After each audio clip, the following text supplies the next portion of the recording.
dystopian than Hello. the movies had me to believe.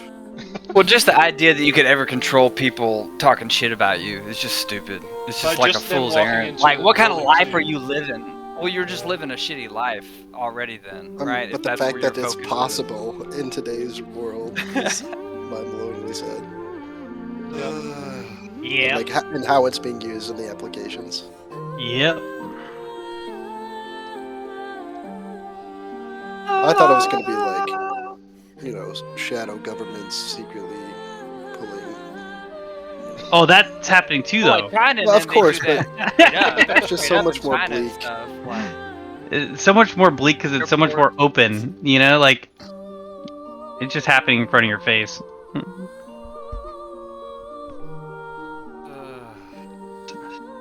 the D&D though. Hell yeah, let's fucking escape this shitty reality. Yeah. Oh, and If you Wizards of the would. Coast is starting to back off their open game license. Like, they've officially released a statement basically saying that they're not going to mess with a lot of things it said they were going to. Since when? Like, because I saw one response. Yeah, I still don't trust that response. It was a. They sent this one on the same. 22nd of this month, so 2 days ago. Randy and I were kind of talking about it, but the big issue that they refuse to address is the clause that allows them to change it at any point. So, like, until that actually gets addressed, none of these statements really matter. Right, this is all just PR and spin. Hey, One of my groups is pretty seriously looking at Pathfinder. I've heard good things about Pathfinder, and they did Same. sign up with the orc with Paizo. I'm down to wanna try get, it like, once we're into done with this. new- Yeah. Yeah. Yeah, there's I know no once we rush get to going, switch, it'll but be fine, right? Yeah, I'm definitely down to try it when we're done with this, because I like it does have some I really like cool new systems things. and stuff anyways. Yeah. I mean, what do y'all know about 3.5? Because apparently it's very based on that. Yeah, it is. And I think for y'all's group, it actually would fit quite well from the bit that I've read about it. But it's also not a pressing matter in any way. Yeah, I don't think there's any chance that WotC shuts Forge down from us finishing this campaign out. Yeah. Well, no. and I was talking about with Casey a little bit. All Forge has to do is say this isn't Dungeons and Dragons; it's a tabletop RPG game, in their verbiage, and then That's the- tricky. Yeah, though. because they said They they can't I- sue off of game mechanics. Well, yeah, kind of. Like, Foundry's already released their statement saying that they probably kind of won't do that because if WotC ever actually like looks at it, they could sue them like out of oblivion. So it's difficult because Speaking So- of so Oblivion, I don't- Sky I- Oblivion I 2025. dude, I've heard that every year for like the last 10 years. But this is 2 years from now. Just come out with Sorry, six. Waco, but what was your question? Well, I don't understand. Like, I mean, like, worst case scenario, wouldn't Forge still be able to do everything we're doing except for like our character sheets? Yeah, I get the problem comes into that, like, whenever you create a Foundry world, you have to specify what system you're doing, because I know that y'all haven't seen it before, but like I've created like a Pathfinder game in Foundry, and everything is set up quite differently, because it's not just like the character sheet and how it looks, but also in how it initiative and functions, advantage monster. buttons, exactly, all of that The kind of whole stuff. system. Everything that's programmed in, it's like the code that's part of it that they're not going to be allowed to use. So Well, that's too easy. Founder could just do the not 5e wink option after they change it. Well, it's like just this isn't the your 5e. but that's the your scary map- thing is that Your maps and the connections to all the pieces, the clans and the interactive pieces, like, man, that should never be. That's yours. Oh yeah. No, it's none That's of you in that. Foundry. That has It's nothing more to do of with- yeah, it's more of the code that we're playing the game with. The mechanics. And that's why it's very easy for us to take this game we're playing and move it over to Pathfinder or whatever. Because yeah, all the maps stay the exact same. Your characters stay the same. We're using hey little baby. We're using a different set of code to do your roles, right? So it's and like because like also right now the like Foundry, the D&D system of Foundry has like the all the SRD material in it. So that's how you can build like a bard or like level up your barbarian because it's part of the SRD stuff. So it's just Yeah, I mean, I'm talking worst case scenario. You just play with D&D Beyond, and we trust our rolls. But Hell then you no. get into The all last that, program right? we're using is yeah, D&D we Beyond. won't use D&D Beyond, but we can use Foundry. I mean, worst comes to absolute worst, we use Foundry without a system and just put in the roll module, like the dice module. That's like the absolute worst case, but I don't even think it's going to come to that. Yeah. It Okay, sorry. I was just curious. Yeah. Yeah, no, I know no, we're yeah. not gonna have to really deal with any of that, but yeah. No, I mean it's interesting. It's interesting. Fuck WotC. Yeah, that's the bottom line. Yeah. Is the Pathfinder system that different, like mechanically? Mechanically, it's a bit different. I think some of the biggest differences you'd find is as a melee player, your actions in combat are actually a lot more nuanced. You don't have like an action and movement and a bonus action. You can allocate movement to be actions. So like there are turns where you could have as a melee player like 3 different actions of different levels. Okay, okay. It's a little more crunchy, but from most of what I've read, it seems to be in a good way. One of my favorite things Yeah, I like about that it kind of is the way that classes are good. built. There are no subclasses. Instead, at level 1 and every 2 levels after that, you pick like barbarian as your class. And at level 1, you're given an option of like 30 different level 1 feats that you pick from. And at level 3, Oh, you okay. get an option of level 3 feats, level 5 feats. And so you can That's kind where of you build your parry, barbarian. subclass based on what you're trying to accomplish with your barbarian instead Oh, of that's pretty neat. every storm barbarian being the exact same. I So it's like more it. like a Yeah. skill tree. Yeah, it's like a Kind of tree, like- so you can. yes. Yeah. Much more Yeah, like I a like it. tree. It's actually And cool. and the feats themselves really aren't. It's not like D&D feats where it's like if you're playing barbarian and you want some feats, you pick greater weapon master. Like you're kind of trolling if you don't, Right. because Right. it gives you so It's much more like power. +1. These don't really have power mechanics behind them. It's much more like kind of like almost like think of like the fighters like battle master maneuvers, where Mhm. it's like I can choose to trip the opponent, I can choose to like engage the more like that, where it's more of like a decision instead of just a buff, like a number addition to your rolls. Okay. Um, I think it sounds awesome. yeah, I mean it's that's what I'm definitely a saying. skill That tree. sounds For cool. like Yeah, this like I'd group love to see and what a rogue looks like that, you know? yeah, for Yeah, this like- group and one of my other groups, I honestly would highly encourage you to look into Pathfinder, because if it's something we all look at and say this seems like a lot cooler, then there's nothing stopping us. It just seems like there's a lot more room for character diversification, right? Like Then I don't know. that was kind of the goal whenever they created Pathfinder, was they were tired of, if you play a rogue, they're tired of 2 things. They're tired of melees saying, I mean, you already know what your turn is. You run up, you hit them, you run back. And every rogue assassin being the exact same. You could take every rogue assassin in the world and they all have the exact same stuff. You could maybe pick some feats, but Well, yeah, but and by we're and like, large, we're it's the exact same subclass, the exact same class. I feel like Yeah, I'm always Kyle. chasing diversity with subclasses, What did I right? do? Like Just That's like why there's pick Gen 2. multi-classing, that's why there's and Gen you get a 2. penalty for multi-classing, right? Right, yeah. And this kind But of it's like That's you true. don't have to lean into that Look at diversity. That's cool. I like that. it's a I think it has a lot of potential. If we were doing this from the very get-go and I would have known more, then I don't know if I actually ever would have done D&D. Just looking at Pathfinder, it's just a lot more it just has a lot more going on with it. And I like that. I think that's really cool. I've heard a pretty interesting comparison that if 5e is Blizzard's Diablo, then Pathfinder is Path of Exile, where there's just like way more choices. And Hell yeah. way Hmm. more, Interesting. Yeah. I haven't heard that, but that's a cool comparison. There's also just a lot more what's the name? Classes. Just a lot more base classes. So I put in the Foundry chat, whenever you pick a rogue, these are the feats that you get to select from at level 1. Just kind of starting right off the bat. And this happens every other level. So you don't have a subclass. It's just, and then there are like Pathfinder builds where it's like if you want to play as a like Storm Tempest, you'd probably pick these kind of feats, but it's definitely not restricted to that.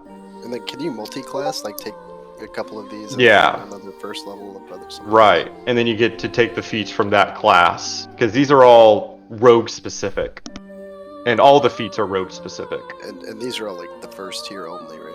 This is level 1, right? So at level 3, you get or at second level, sorry, you get a whole nother selection of feats, and at level 4, another selection.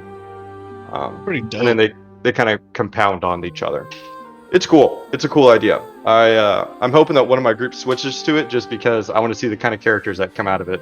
Because And don't spells work differently too? Like the same spells, they like kind of do different things. Yeah, a lot of the spells are similar because it is D&D based, but they have a lot of different spells to it. I haven't looked as much at spells. I looked at the system originally just because I had read that it does a really good job at addressing the martial caster disparity that a lot of people don't enjoy with D&D. So I went and looked at the martials because I wanted to see what that would look like.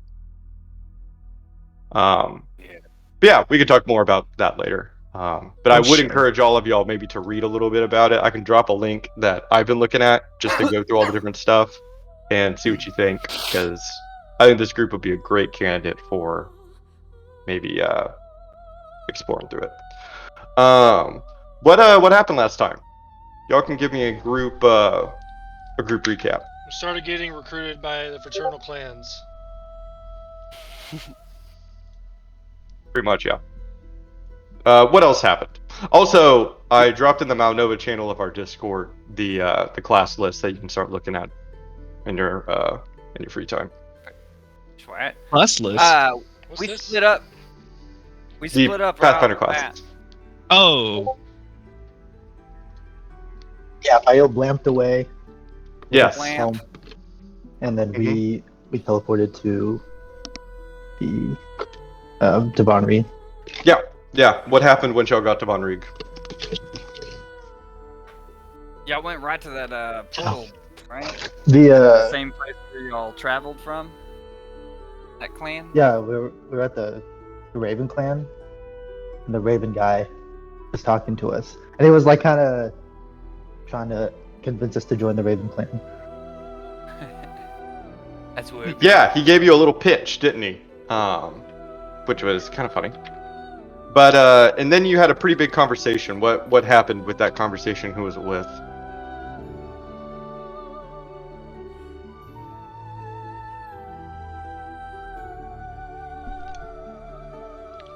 The High I got Judge? muted, people. Yes, the High Judge. He I feel like I'm one of my meetings today where I have to like you ask something and no one says anything. And what did the High Judge have to say to y'all? Basically, like, that we're gonna have to play the game, and if we make a connection with one clan, it might cause an issue with another, and just to kind of be aware of that, and that they're all currently trying to recruit us into their clans, essentially. Yeah, pretty much. Kind of warned y'all about the politics that's going to be going on here. And then he gave us like an assistant to. Yeah, Yeah. Tilly, the whatever. baker. Tilly the Baker. He's now a guide. And Jacob was kind enough to make us a picture for Tilly that I think is awesome. So I'm going to share that. I drew it with myself.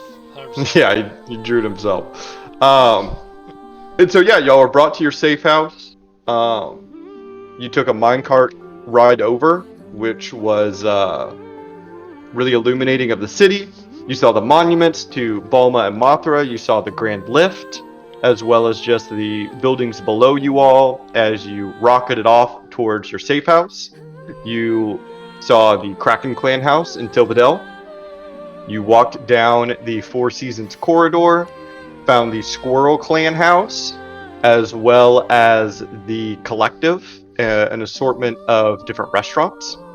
and that brought you to your safe house. What happened in the safe house? Shit, did something happen in the save? Yeah, I don't think anything happened. I thought we got there. No, y'all already got in what there. did and the then session get back end out. with? Oh, we're hiring a private investigator to find Grot. He disappeared. That's Big right. deal. Big deal. I paid some gold out for it.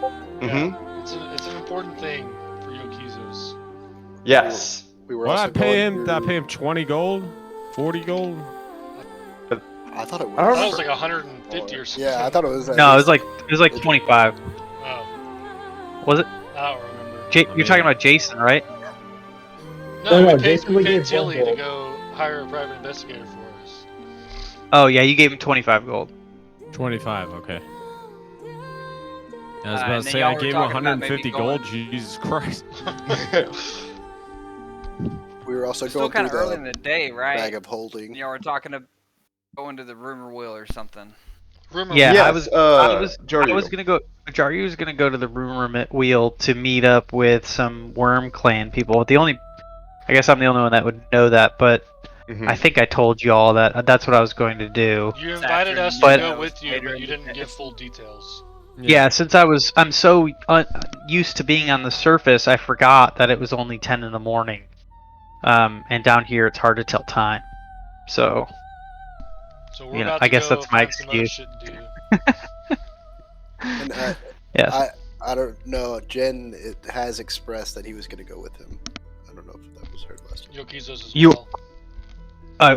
Where to the rumor wheel? Yeah. Yeah. Yeah, I'd definitely love would for get you that. all Yeah. to come. You convinced Azlos as well, so. Okay, I'd love for you all to come to the rumor wheel. And none of us are aware, but Jaryu is secretly trying to recruit us, but not trying to recruit us. Yes. Listen, it's in your Remember that, blood. too. Yeah, like I don't care, but really, I'd be upset. That's Are funny. you even my friends? I mean, Yeah, right. My real friends wouldn't do this. It's funny. Okay. I'm going to go ahead and then bring y'all to the safe house. I'm not sure I'm going to do this yet. Hold on. And I need to make something really quick. oh, and there is a new shop in the Kraken area. I haven't placed it yet. I don't know if David did, but it's called the Sailor's Knot. Yes, there are a couple new things on the map. I don't really know how to tell y'all that there are new things on the map. Like, I can't alert you to it. So you'll just have to kind of discover for yourself that there are new things on the map. Sorry. I'm gonna go look at it quick before you load us into the safe house. Okay. There are quite a few by the Kraken place, and there are quite a few by the Stag place. Which, spoilers, is what this session is going to be based on.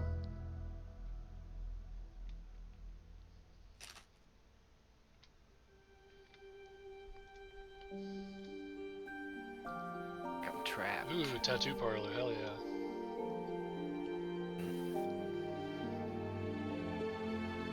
That just could be fun. This could be fun. So what I would like to do is to bring y'all to the safe house now, and let y'all begin the actual session. So let me do that, and bring y'all here.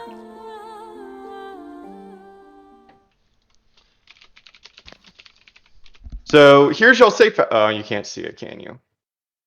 Nope. No, you can't. But now you can. Here's your safe house. It's cute, Aw. right? Very homey. Yes. And that home button will bring you back to Von Riek. And so the group of y'all are currently at the safe house. You have just dismissed Tilly to go and hire you a private investigator.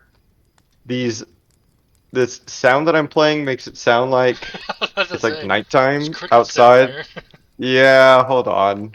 I'm trying to find a better sound. Cape because crickets. I didn't have one Yeah. prepared, obviously. So let me find a Crickets fireplace and cave ambiance. owls. Also, David, can you kick me out so that I can get back in? What if I bring you here? I'm Yeah. totally out. I'm trying to like log in again. Oh, I see. Then I will kick you. Completely Goodbye. shot when I hit Malnova instead of went to the Oh, maps no. and wrong Wow. rig, and yeah, it can't handle that. I kicked you. Let me know if that works. But for the rest of you, you are at the safe house. You have just dismissed Tilly to go and try to hire some kind of private investigator. He lets you know that he will be back only whenever he has word of some kind of hire. And that means that the rest of the day is really yours. It is maybe a little before noon right now. You haven't quite eaten lunch yet. And the group of you don't even really get a moment to hold your own discussion as two ravens fly up to the window of the safe house and kind of peck their beaks against the glass. I open the glass. You open the glass, and the ravens drop for you two little pieces of parchment, each of them dropping one, Are they and they addressed fly to off. anybody? They address you as a group. Um, they I'll addressed hand- all of you, the Diamond Dragons. I'll hand one to Jen, and I'll open one of them and read it. Sure. I accept it. They both read quite the same.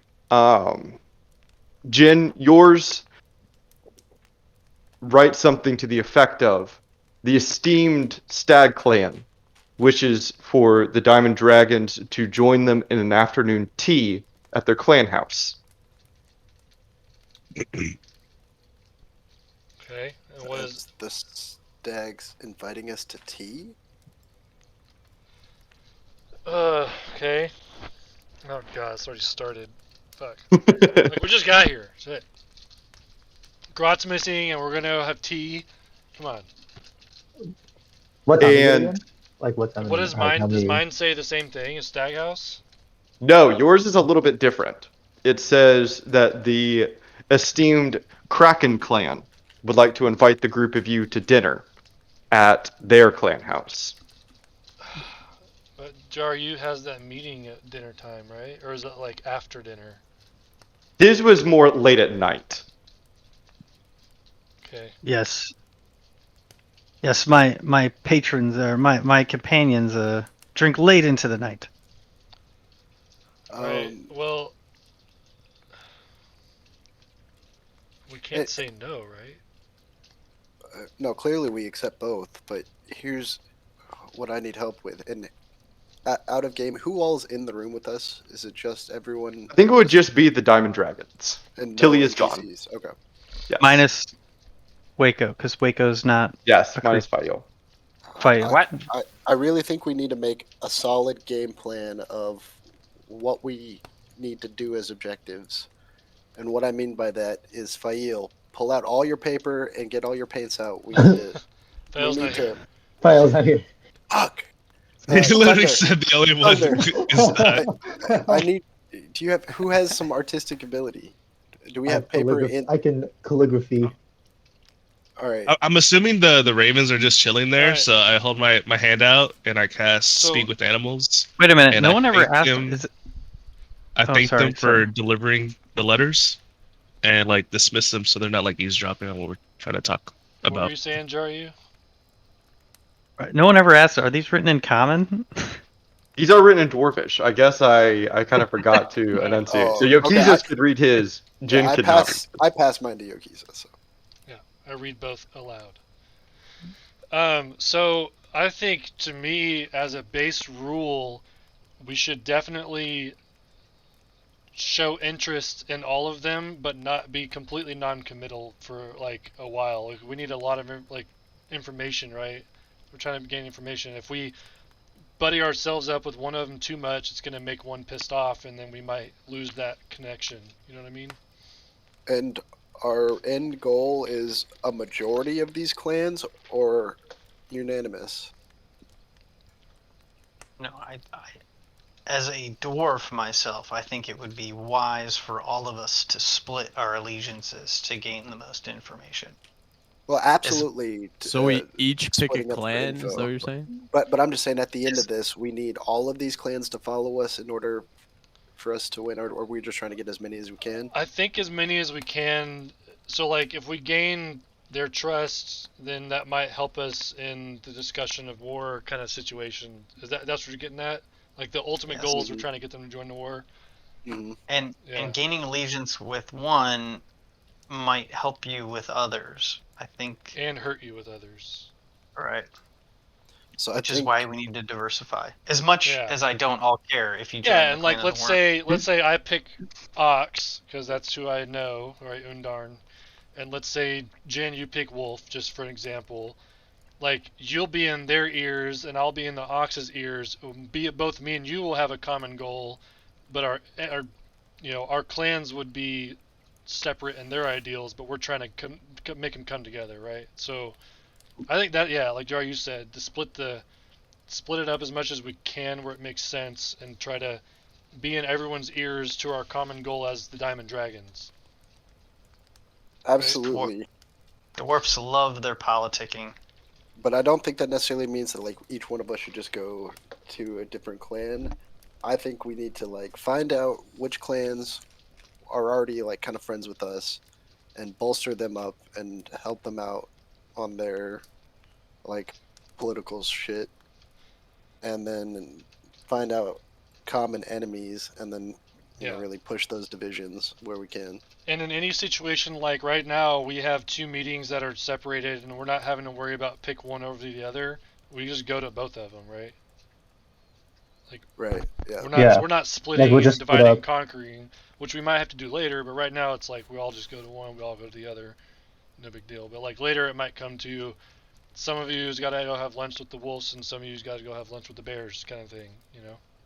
And we're not gonna sell the city to the fucking Rat King, right, Aslos? This city?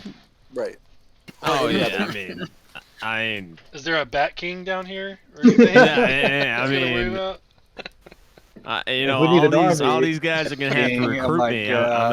I'm gonna have to be kept pretty interested throughout this whole process. I'm just saying, let's not make promises that. Oh, we're- I'm making some. Yeah, right. No promises. Yeah. And Aslos, I know you probably have some aversion to the Bear Clan for good reason, but try not to like ruin the relationship. You can still be an asshole if you want, but don't. Yeah, you know what I mean. Is your tiara on? I'm like examining. Nah, the justs like I just like move it into position. Yeah, All right, yeah. now oh, you looking good. understand. Okay. Yeah, yeah. Oh, yeah, yeah. Because without that, I don't know if he would understand. I won't do anything regrettable.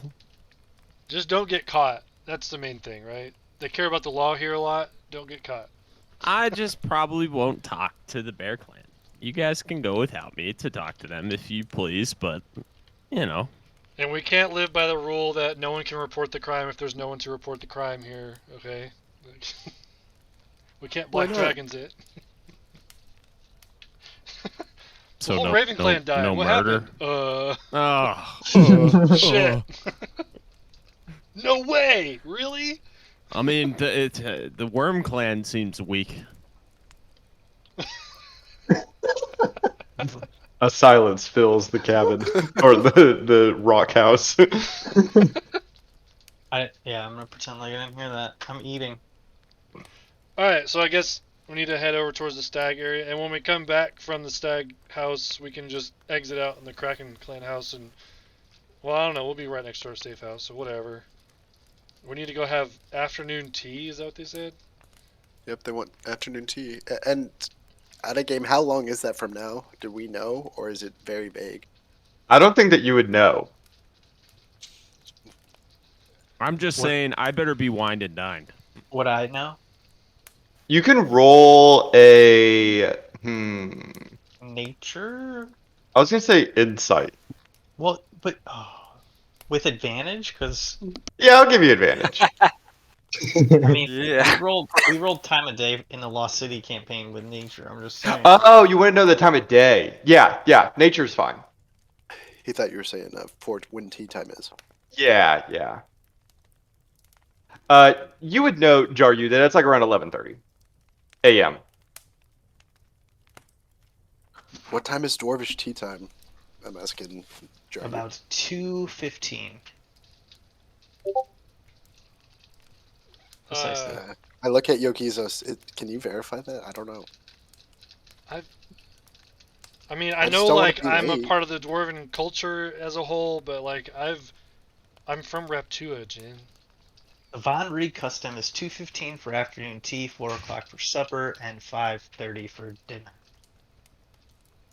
Okay, well, They have supper and dinner that close together. so I like these dwarves.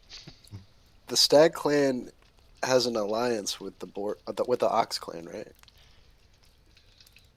I think the ox, boar, and stag have a pact. Yeah, I think we should really sucker up to these three and push them that we can forge a strong allies together, and then we'll work the others against themselves. Alright, hold on. Let's see. They have an alliance with, according to my brochure, they have an alliance with the boars and the oxes. Mm-hmm. And you've got in with the Oxes, so I mean, honestly, we should really start with them. But since we're invited to tea, we don't really have time to go consult with the Oxes, or do we? Well, maybe we can go swing by there on lunch on the way to the stags. Like, go now, because the tea's at 2:30. We got time, right? 2:15.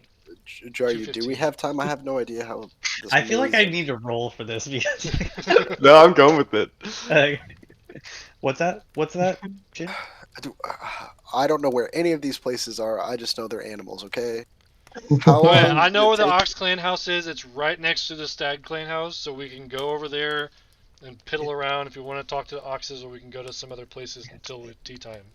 It'd take about a 35-minute walk from here to That arrive. gives us plenty of time. Yeah, absolutely. Then I say we go What about a talk to ride your from the friends. Kraken Clan house all the way across the entire place? Well, that's a 20-minute walk back to the Kraken Clan house, and then another 40-minute ride on the tram. Alright, so let's just, fuck that. Let's just walk. Yep, we go. So what time is it right now? 11:30. 11:30.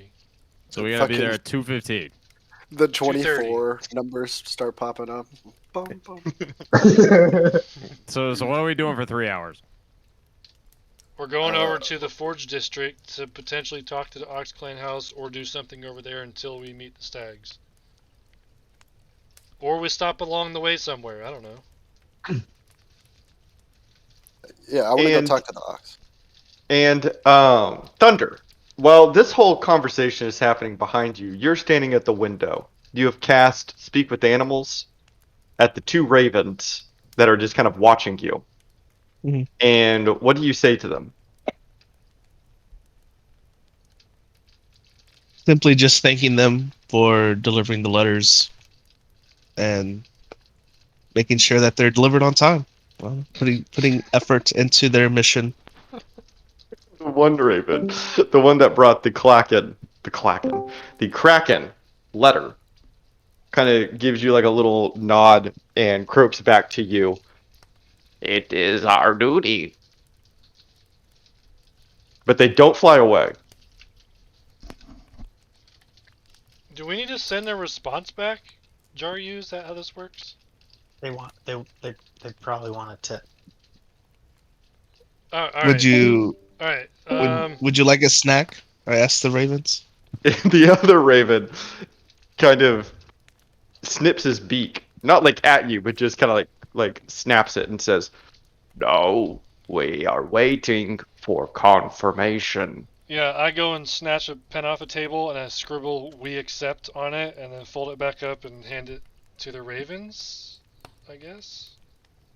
I don't know how this works. We apologize. We're ignorant to the to the customs of the dwarves. Please forgive us. And Thunder, are you passing along these messages to them? Yes.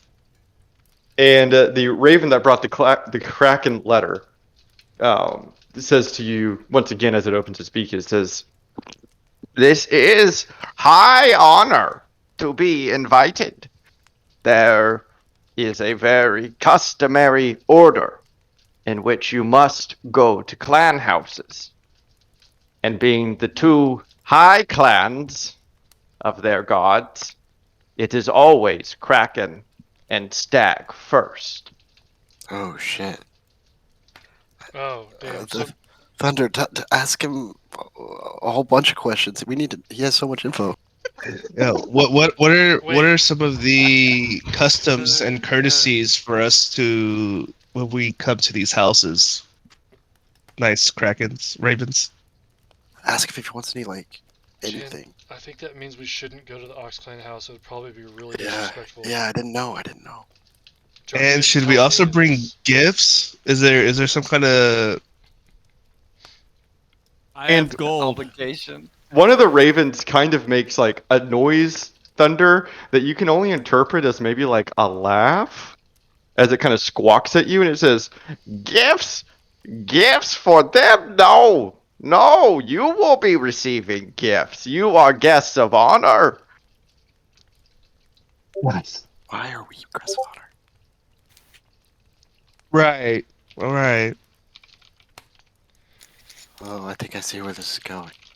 Jari goes over and says, "You have your confirmation," and shoos the birds away. And Jar, as soon as you start shooing them, they open up their wings, and you can hear Thunder, one of them, kind of clap his beak back, and he says, "Worm, asshole!" and flies off. I yell as they fly. He doesn't represent us. I hate those damn birds. He holds up a wing and goes, "Worm Clan!" And yeah, they fly off, and you can now close the window. They have their responses. Robot house! And then I'm gonna look at Thunder and go, You're so stupid. "What are you Ishirama. speaking to those birds?" Yeah. You don't speak to birds? I wouldn't trust them. Why? Because they have ulterior motives, Thunder. Alright, so, Birds? so we're not going to the Ox Clan house now. Where do you guys want to go to kill some time right now before we go to the Stag Clan house? Let's go to the restaurant outside. The We have time? Firefox? I'll pay. Alright, Firefox, let's go. Woo! And the group of you head outside, out onto the streets of Henri. Fucking, We I'll walk let you 10 imagine feet. Atlas. Woo! And I imagine it kind of like you know, whenever you first get to a city that you're taking a vacation in, and you step out onto the streets, and you're kind of excited for it all. It's that kind of vibe. As y'all step out into the streets of Enrig, dwarves are walking past you. There's like chatter in the air. So much is going on. If you look up high into the caverns, you can see where ravens are flying up above, carrying Wait, messages press back them. and forth. It's you're in the big city, and it feels like it. And you can see that only a few blocks away is the restaurant that Aslos described, the Firefox. It has large dwarven runes that are, especially those of you that speak Dwarven would notice this, but it's like a very stylized Dwarven rune, like very scripted, very curvy, and an otherwise quite pointed and linear rune. And you all make your way to the Firefox.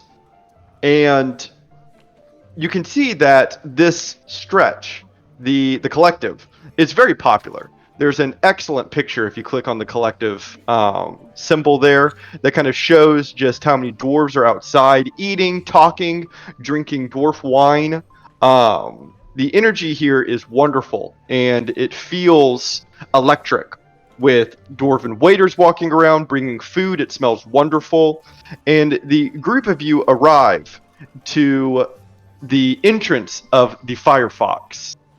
And greeting you at the front door is a small counter where a dwarf is dressed very nicely in like a full dwarven styled suit that sports 2 different ties that come down and lace around each other in a fashion that most of you humans probably have never seen before.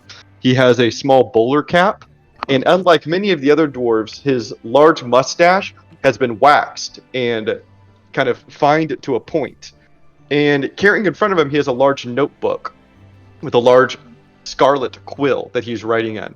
And as a group of you walk up, he says to you in Dwarvish, "Hello, welcome to the Firefox. Do you have a reservation?" And And Eileen. Oh, sorry. You go ahead.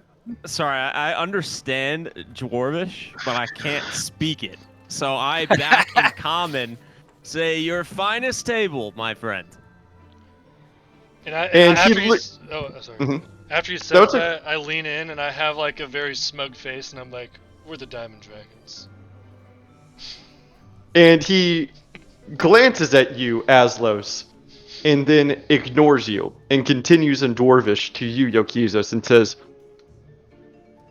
"So, do the Diamond Dragons have a reservation?" No, but how much will it cost to seat us now? "Ah, priority seating. Let me see here." And he pretends to flip through his notebook and looks through and he says, "Ah, yes, let me see here.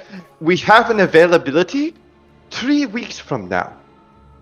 I whisper to Akizos, I'm like, does he know that we're special guests to the main houses? So I am hearing this whole thing thinking that he doesn't think I understand him, and I'm like, "Will this change your mind?" And then I slap down 20 gold in a bag and hand it to him. It's a lot of gold.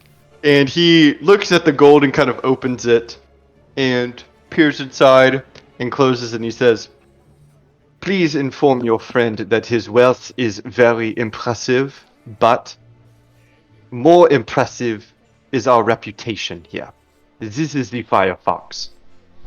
And if you do not have a reservation prepared, or you don't have a reservation under the clan of the Square, then I'm afraid that right now we cannot seat you." I take out 200 gold. Aslos, I think we're gonna get.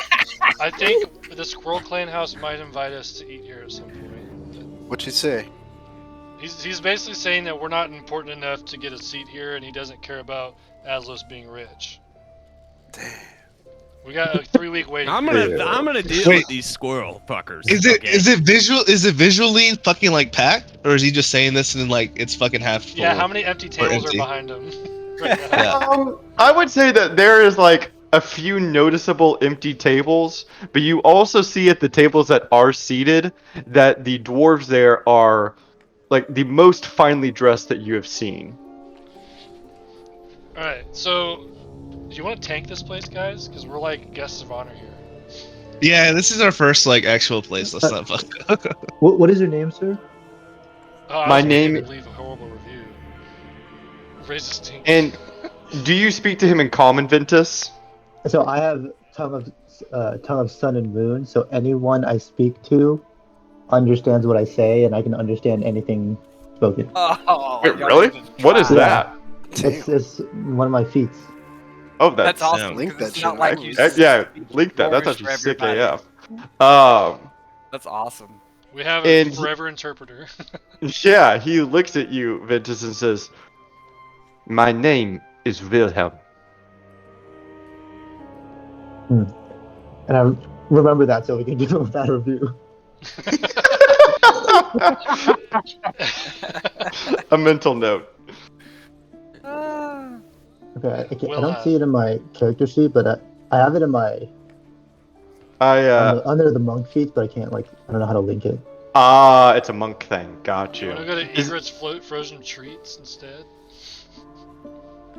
It's not a meal though. Yeah. I want to speak to the squirrel house.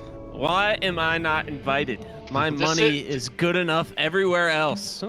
They might invite us after the Stag and Kraken have to talk to us first. Remember? Aslos, we must follow order of things. Or you must. We I gotta I- play their games. hate these dwarfs. Hate them. Thank you. All right, where else can we go eat around here? He kind of tips his little hat. No, and then I'm like, put my name on the reservation for 3 weeks from now. I will be back, and I will be back early in the morning. And as soon as you say that to him, he switches to common and says, "All right, and what is your name?" What a bitch. Aslos. Mr. Aslos? Aslos the Mhm. Goliath. Mr. Aslos the Goliath, will it be a table for one, or will anyone be accompanying you? It's a All the table diamond dragons right here. for all of us. +1. Excellent, excellent. A table for I all yield. of you, +1, just in case. That's very smart of you. And That is a put me on table. the wait list in case there's a cancellation. Very well, Mr. Aslos the Goliath. We now have you on the reservation list as well as the wait list. We will send you a raven in case something opens, and we look very forward to seating you. I ask, is that Raven trustworthy? Oh my god. And I look None of at them are. And he kind of squints. He says, "You will find here that the Von Rieg ravens are the most trustworthy birds in the world." And then I he look looks at at Jaryu. Ventus and says, "No, Sorry, shaking his head. I stare him down. He's giving the worst review. Beautiful. This place is too bougie. Let's go eat somewhere different. I don't. Fine. Fucking Squirrel Clan. I'm not Why happy, but fine. Why don't we go Ooh, somewhere on route to Yogurt's the... frozen treats. That sounds good. Well, remember, the collective has all kinds of restaurants outside of it, right? Like, you're in the midst of a bunch Yeah, of they got restaurants. like a. But I burger like shop. imagining Jin's childhood wonder as he sees like the swirling, Oh, great. like almost like an ice cream truck like sound coming from over there, down like a few blocks. Like there's like maybe like a little sign here that says like 3 blocks down, like Urget's frozen treats. Reminds me of the canals in Ocaria. We can go get a frozen treat and. Is there fucking pizza or burgers or something? They got like a meat house or. What's their franchise burger spot? Where's Like, their smokehouse? what's their McDonald's? Oh, Yeah, there's so much all around you. You all are so uncultured. As I pull like my ale bag out of my like thing and take a giant swig and Your keep walking. rotting body part ale bag with sand in it. Definitely Right, the worst right. tasting thing in the whole area. Can't forget the sand. And yeah, you'll find a. I'm trying to do a Google search for dwarven fast foods, but nothing came up. Oh, so Just for like give a me punny like burger. an elk on a Damn, stick Google. or something. Like, Yeah, you find as y'all are walking through the collective now, you're just kind of looking at all the different things that are offered. It's all like kind of like street restaurants where the seating is outside. It's much more like European styled, where you can kind of see the people eating their meals as you're walking past the restaurant. And you see that there is a large variety.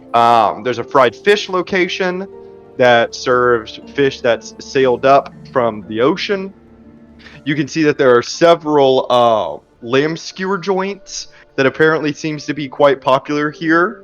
There is a location for a type of food that, besides jaryu, none of you have ever seen before. But imagine like a tortilla that's wrapped in on itself, so it makes like a little little Crunch wrap? pillow.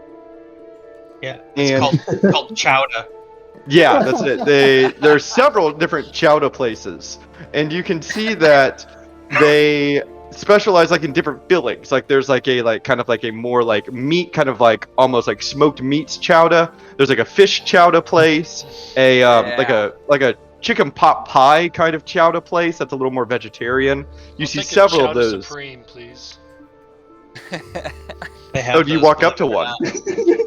Yeah, I want to walk up and get a chowder with the works. And the dwarf looks at you and says, "Chowder with the works, you got it. That'll be 2 gold." No, wait. Change my mind. I Hmm. want meat lovers. Good choice. Are you okay with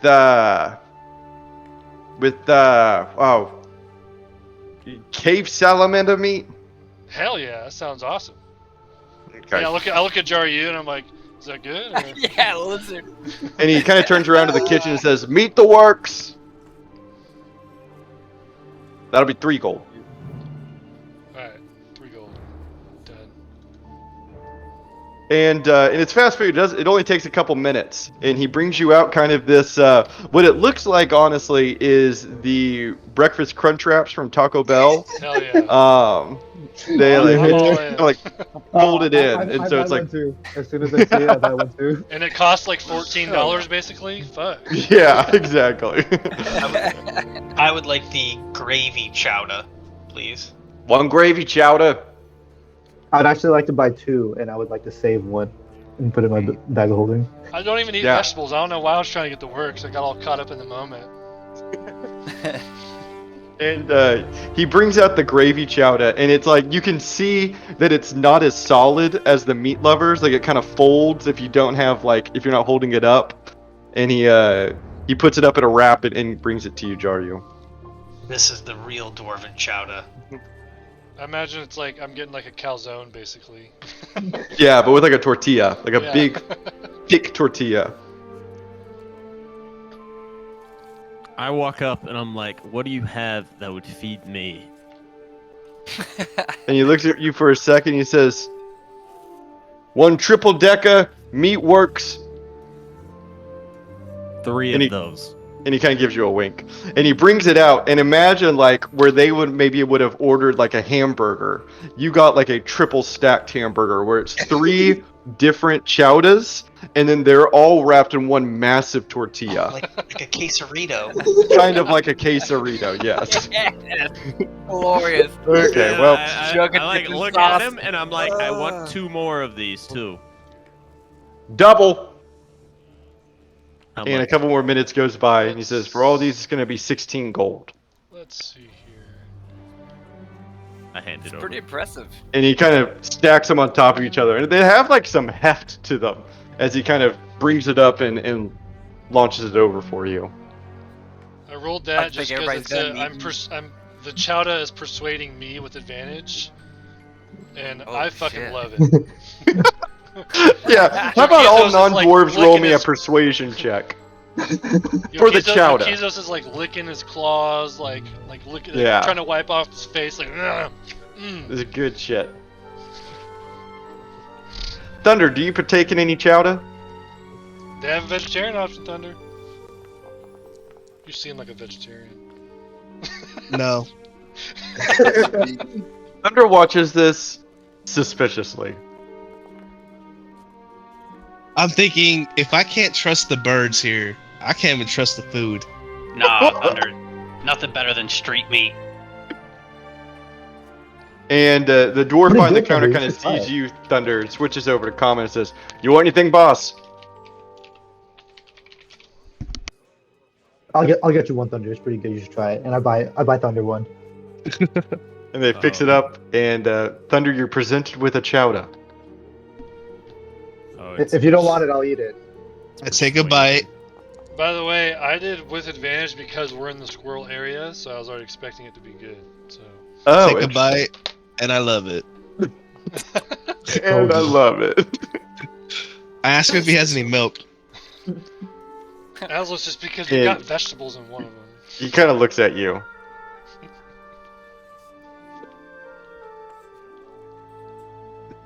Jen, it looks like you are passing up the chowder. Are you going straight for the ice cream? No, I get the same kind that. Oh, okay. Gets. Go ahead and roll us a persuasion You're check. still to see how over much there. it speaks to you. Went in, Picking up he the went in- frozen treat. Yeah. Went in for the original gravy chowder. And the dwarf kind of points to you, Jen, and says, "You want original?" Yeah, give me it local style. You got it. And he turns around and yells a couple things in Dwarvish. And a couple minutes later, he brings out the gravy boat chowder. And again, it's like not solid, as he has to kind of like wrap it up for you and gives it to you. He says, "One original, you're gonna love it." We'll see later. No, I already rolled. It's delicious. And when I eat something at the Rat Clan, it's gonna be with disadvantage. Just FYI. Oh. Damn. And yeah, the group of you are now kind of eating and walking through the rest of the collective. You see a couple more like actual like sit down restaurants. It has a wide collection of different restaurants, right? Some of it's street food, some of it's a little bit fancier, some of it's just breakfast. It has anything that you could want food wise. But you've gotten your first taste at authentic dwarven street food as you continue through and make your way over to Yogurt's. Also, David, don't forget that throughout this whole like excursion, I'm still looking for like a leather workshop Yeah, as we're you're walking keeping around. your eyes peeled. You don't see anything. At least not yet. Again, it's all written in Dwarvish, so it's a little difficult for you to tell, but you don't see anything that looks like a tannery. Right. And it doesn't take too much longer, maybe another 10 minutes or so, 7 or 8 minutes to get over to Yogurt's. And Jaryu, I see that you rolled me a nature check. Is that to tell the time? Yes, I'm trying to keep an eye on time. Yeah, you got a little distracted there with all the chowder. Maybe I like to think my like hands are like I'm just covered in gravy, like Yeah, my beard. super just gross. sloppily eating this thing. super bad. Yeah. And you think it's maybe like 12:30 or so, but you're not really paying that much attention. Okay. And yeah, the group of you step up to Yogurt's. You can see that Yogurt's is it's a sit down. There's places to sit down, especially outside of it. But inside it's actually kind of small. It looks a little old, as the stone is kind of like, it's like almost like a half circle looking kind of building, and it kind of sticks out for its old architecture. And you can see that over this archway that different stones have been illuminated in different colors that really like attract the eye to it. And if you click on the shop icon here, you can see a picture of what some of the frozen treats might look like. And as the group of you walk inside, you can hear a little bell ring as you see an old dwarvish woman behind the counter. And she has like an apron on. She kind of wipes her hands on the apron and raises a hand in dwarvish, says, "Hey, welcome back." Where are we at? Well met. Hello. I try my best to repeat what she just said because I'm assuming it was a greeting. Where are we at? Shit. You're at Yogurt's. Yogurt's. I don't know how well it comes off. I'm just trying to be friendly. Yeah, and she kind of notices and gives you a smile and switches to common and says, "It would appear that we have visitors." I did horrible. I look at the menu and I see like the little fake display that has like saran wrap on it up front, you know, of, like here's what we serve, and I think it looks gross, and I walk out.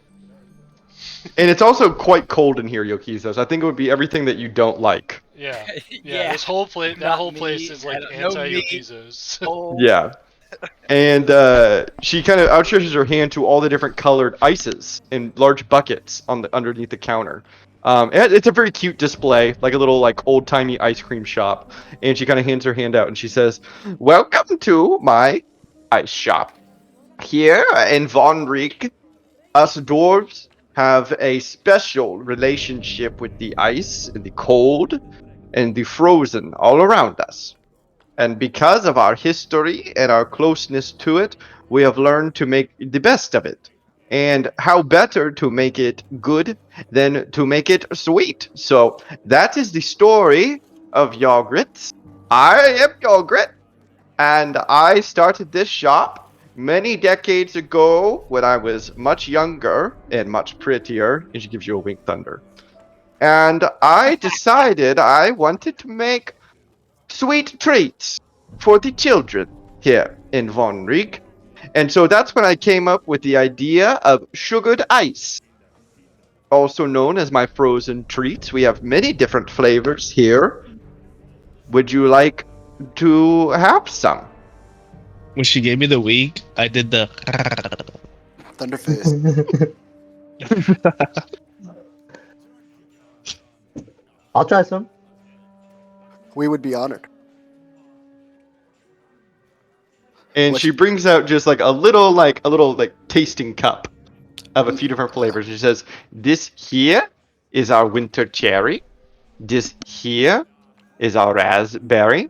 This here is our winter berry. This here is our tundra honey. I want the tundra honey. Yeah, you taste it. It's like a Wait, so It's is like- it? Yeah, is it like an ice cube? What I'm looking at? it's kind of more like shaved ice, like more like a Okay, snow gotcha. cone kinda. Okay. Yeah. And so you can tell that all of these are made with like the same kind of shaved ice, and she has different flavors that she puts onto the ice to change it. Kind of like a rudimentary, like kind of snow cone like thing. And the tundra honey is like it's sweet like honey, and it tastes like honey, but it leaves your mouth like cold, like a Ooh, yeah, like a exactly. minty. Yeah, kind of minty menthol kind of thing. What's your favorite treat? Hmm. You- My very first flavor that I created was actually this tundra honey. We have special honeybees that pollinate this far north, and so we gather their honeys, and it's a very old tradition of honeyed cubes. I will try that one then. And I want. We're each gonna have a full serving, so please. Oh, excellent! And she starts to scoop out like a serving of it for you. I just like it to be known that I've already left the shop and I'm on the street with Yokizos. I'll come to y'all in a second. Frozen treats. And she serves y'all all up a cup, and she kind of counts. She says, "Okay, all together that would be 1 gold and 5 silver." And I toss like 1 gold and 10 silver on the counter. Wow. Thank you so much for your patronage. It is kind souls like you that help Yogurts and other shops here stay open. Thank you. I'm gonna not eat mine, and I'm gonna try and keep it cool with my cold breath, as if I see it start melting. Yeah, I like eat it. And what do you think Aslos would think of this? I don't know. I could see him being confused why you would eat ice when he like has had to live all around it. But also like it is kind of sweet and good, so like he might actually kind of enjoy that part of it. Roll a persuasion Yeah, check. good is good. If it's good, it's good. I mean, Yeah, like maybe a little confused, but then like oh. Yeah. And as y'all are eating it and kind of leaving, she says, "Thank you again. Please be sure to come back when we debut our new seasonal flavor, Autumn Leaves, Ooh, what's in that? Maple." Ooh. You should make an Aslos flavor. And she kind of frowns. "What does an Aslos taste like?" Well, that's me. You should name a flavor after me. Oh. What flavor would you like it to be?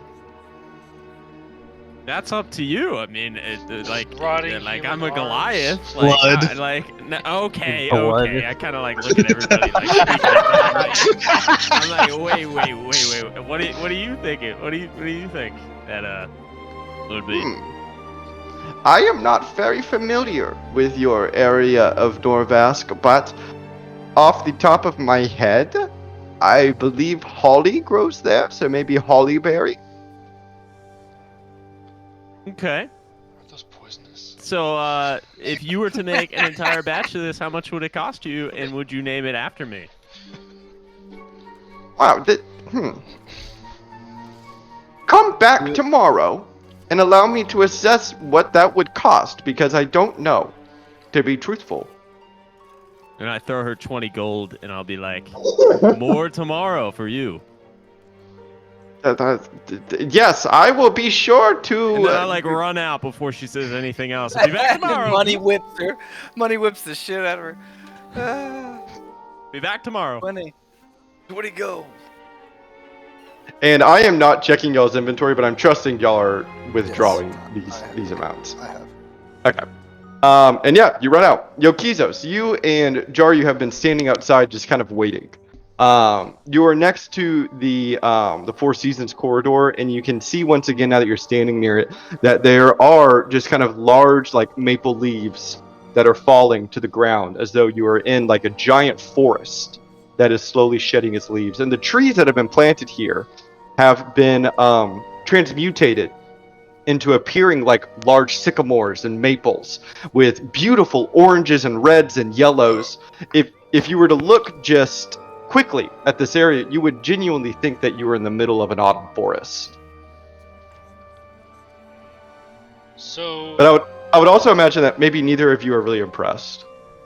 Yeah, I'm not. I don't. I'm just standing there.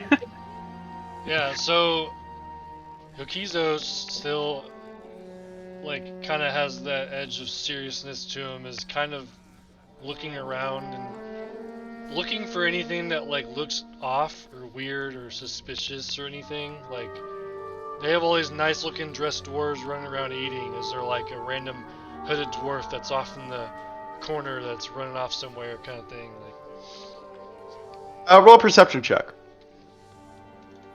just for information, I'm not going to necessarily follow them.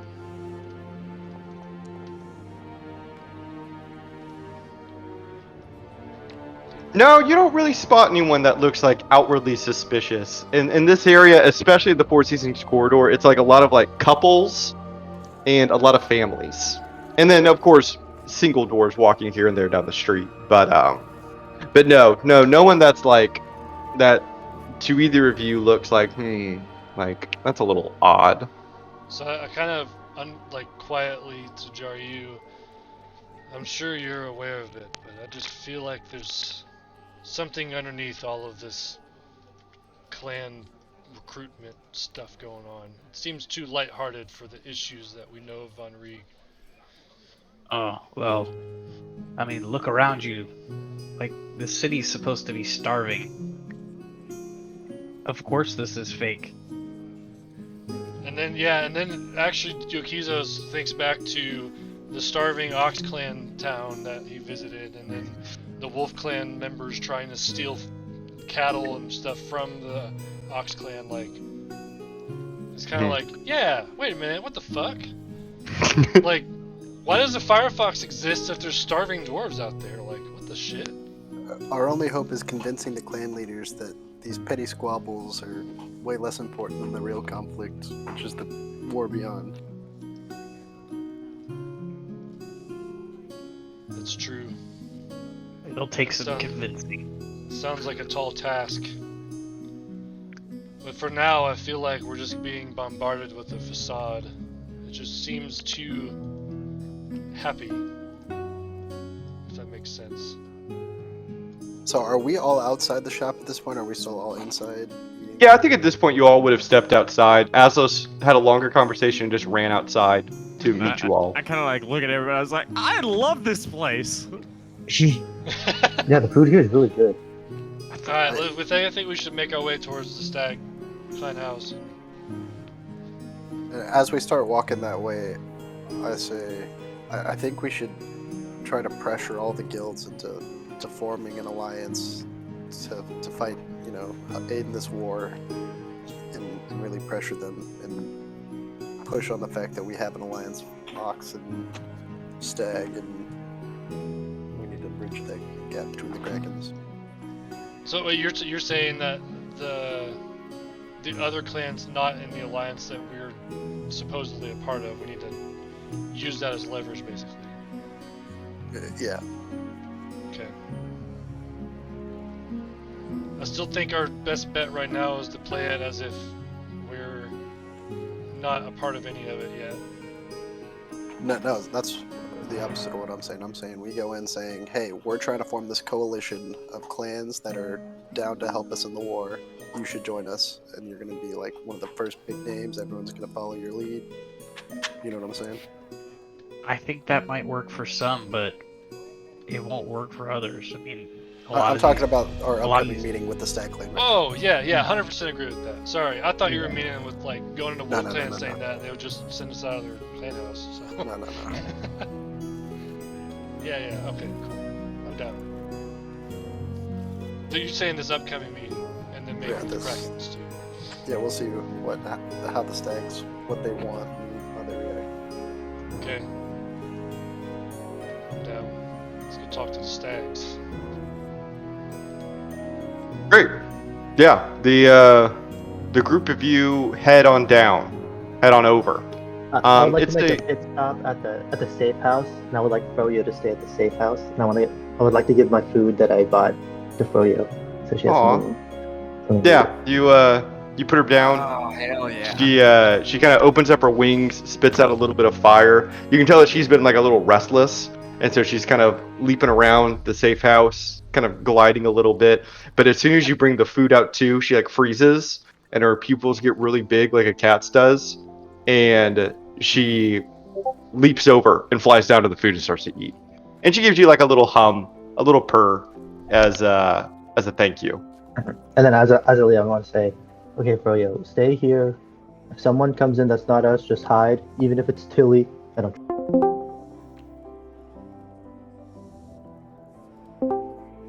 Yeah, and she acknowledges it, but continues eating. And I continue. Yeah, and the group of you head over. As you can see on the map, it's a pretty far walk that y'all are about to make, and I won't detail all of the things that you see, because you can see some of them on the map as well. But there are several sites that catch your eye. As you continue through this part of the Hjark district, you could see kind of off in the distance the small banners of the Lynx clan house waving in the subterranean wind. As you cross over into Ambolt, you see several different shops that gather your attention, as well as what you believe to be some kind of religious temple, of whom you don't know who it's claimed to yet, which interests you. And as you exit out from Ambolt to the actual Forge district, this tunnel opens up magnificently into the full breadth of the Forge district. And here you can see the glowing magma course through the middle of it, splitting the Forge district. You can see the towering statue of Balma, whose legs are split, and underneath you can see the magma flow underneath him, as he really has a commanding presence in this entire district.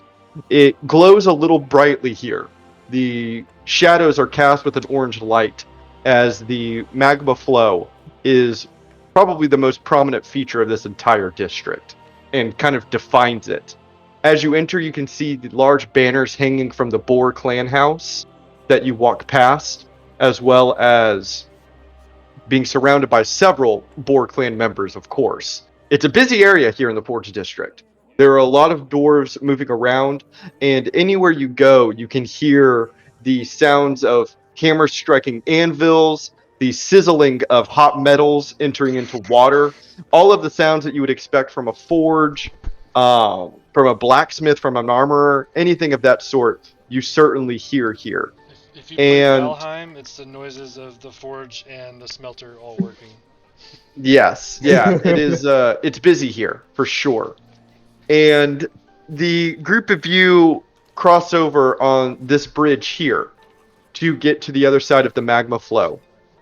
And as you do so, you walk directly in front of the statue of Mothra. And it almost feels as though he is granting you passage over this flow of magma that bubbles. You can feel the heat coming off of it, even from the height of the bridge that you walk over and in the shadow of this statue. And as you turn the corner on the block, you can see also now the Ox Clan house standing proud with its large banners proudly presenting the Ox Clan. And you walk past several different shops, different taverns that kind of attract your attention. As you reach this bridge here, you can now see in front of you the large building of the Stag Clan house that is equally proud with its large banners that wave off into the wind. The Stag Clan house is in a unique position in the Forge district. It's almost on like a small island all to itself, separated by two different magma flows. And Jaryu, you would know that this is kind of a symbol of power, that it is surrounded by lava. surrounded by magma, because it truly thinks of itself as the forge of the dwarves. And once you reach this side of the Forge District, you can see several different shops that attract your attention. 12-point bucks, homeblown, tindish topography. You see a large sign advertising something called the Smelting Museum, that looks pretty worn down and old, but still kind of cool. And in the distance, you see another temple that is curious to you all, because it becomes quite obvious that this temple is not dedicated to Mothra or Balma, but certainly to some other deity that presents himself with the symbol of the wheel of a cog, like a gear. But all of these things gather your attention as you stand on the piece of the Forge District that houses the Stag Clan house. Is all this safe? I'm asking to jar you. Like, do people ever fall in these rivers of lava? Oh, sure. But they've been around for thousands of years, and there's nothing the dwarves can do about it. Could put up some guardrails or something. I don't know. I Well, love you- this lava. And I'm It's- like, it's I'm very sitting on a impressive, rock, man. like soaking in the heat. I'm awestruck, but also And- drenched in Yeah. sweat because Looking it's so like Yeah. bloody hot. sleeping on us. I also point over to like right by one of the lava rivers and say, "Yeah, you see that guardrail there?" And I like to think that there's just this dilapidated, like terrible. It's maybe like 2 feet long, and it has a little sign hanging on it that says "Do not lean on" in Dwarvish. I Yeah. want to fly over the lava, and I want to see if there's like an updraft from the heat. Yeah, that I yeah. As just, like, soon as kinda you hit the magma, rise. you get hit by the thermals, and against all control, it bellows you upwards. And you can even see that now, as it bellows you upwards, you're now on the same altitude of the crows, and the ravens. There are dozens of them here as they fly in between. I yell at Ventus, "Watch out! They're not trustworthy!" I just hover in the air and I just like watch the ravens fly past me, like on guard. Like, And you can see that here, the ravens do not have to work hard at all to maintain their altitude, as they all are kind of adapted to riding these thermals, and it's fun for you. how high is this like ceiling? Or how I'd high say am like I, at I least guess? like 100 feet. It's an expansive cavern. And how high are the birds and me? The Currently? birds and you are maybe like 60 feet or so above everyone Okay. else. And then I just float back down. Yeah, and you float on back down. I like it here. And I look to like Jaryu and Yoki's just like, this is a cool place. It's a tad hot. It's perfect. Tad hot. That yogurt's treats place was miserable. This is perfect.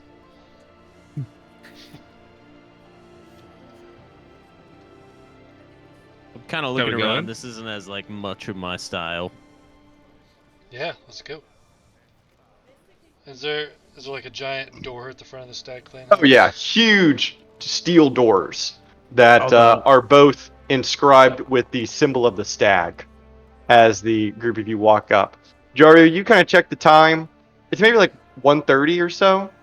I just say that it would be incredibly rude to show up early. Would it? Really? Yes. I thought it'd be respectful. No, too early is bad news. Okay. I mean, they didn't really specify a time. Yeah. 15 is afternoon tea time. Can I roll an insight check to See if he's lying. to see if he Sure. knows that that's the case, or if he's just saying that that's Yeah, the case? not I Sure, just feel roll like an he's insight check. bullshitting right now.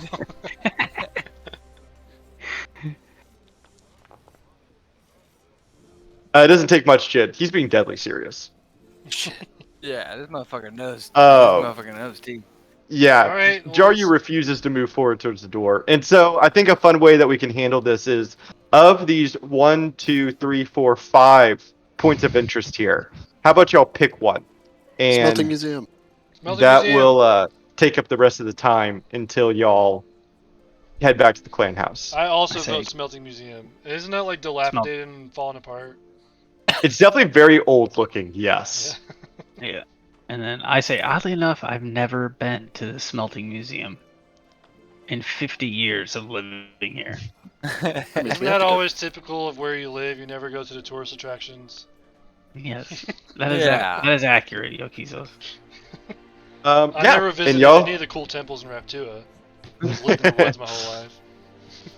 y'all head into the smelting museum.